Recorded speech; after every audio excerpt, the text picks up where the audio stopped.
everyone. So today we are going to learn about the coding. So the coding type is nothing but the block-based coding, where we are going to learn about Scratch. Okay. So what is Scratch? Basically, there are two types of coding. One is block-based coding, and the other one is what? Programming languages. Okay. So block-based coding is used to make your task easy, where you will find the blocks which is predefined. All you have to do just drag and drop. Okay, so it saves your time and it gives you multiple ideas like how you can drag and connect the blocks. Okay, now the very first thing is that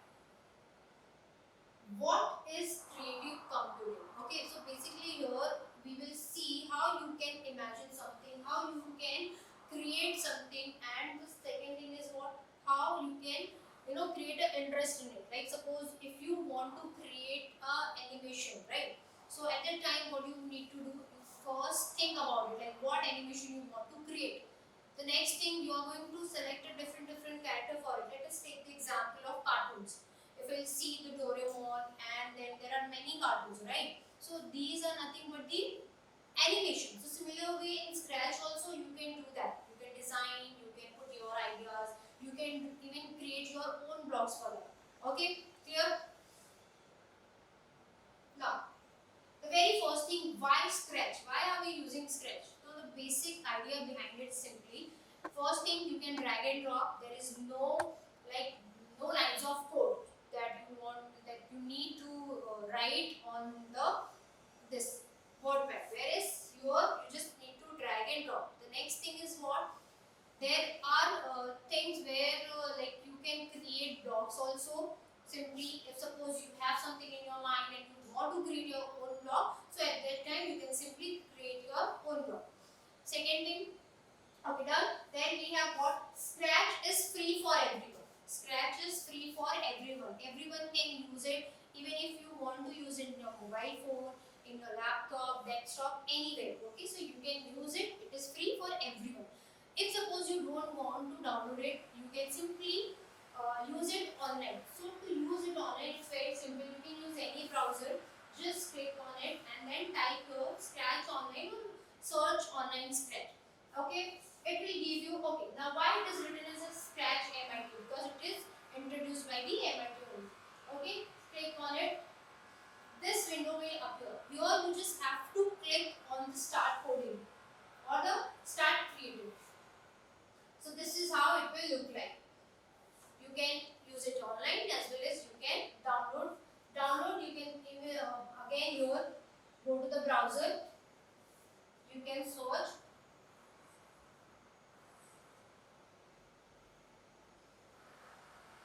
Download Scratch 3.0. Why 3.0? Because it is the latest version of it. From your whatever operating system you are using, according to that you can download. Features of the Scratch, like how you can use Scratch. Last time we have seen how you can open it, how you can download it from the internet. Now the next thing, you need to keep four things in your mind whenever you are using Scratch. The first thing is that drag and drop. It is a block-based coding. That means you just have to drag and drop. How can you do that? It's simple again. I'll show you. This is my Scratch screen. Here, if you'll see, I have three tags available here: code, costume, and sound. First, I am going to drag this.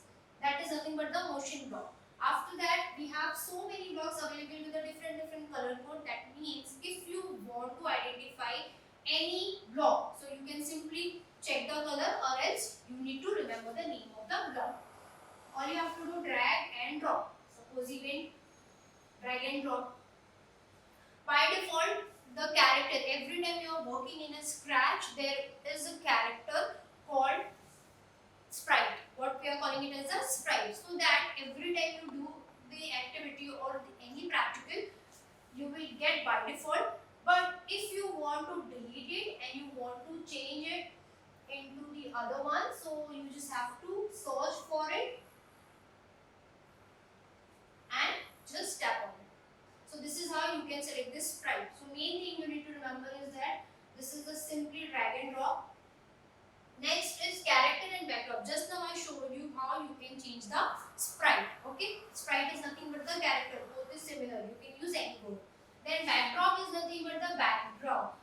This background. Every time you are doing any activity or any animation, we need to change the backdrop so that it will look more interactive. Okay. So for that, here you will find the backdrop option.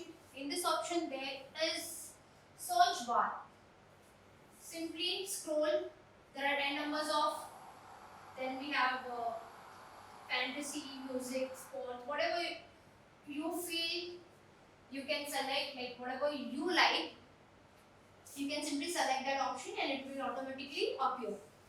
Then the next thing is that coding concept. Now coding concept is very simple here. You just need to remember which block is for use, like for what purpose, like what block we are using for which task. Okay, so at that time you just need to remember coding concept.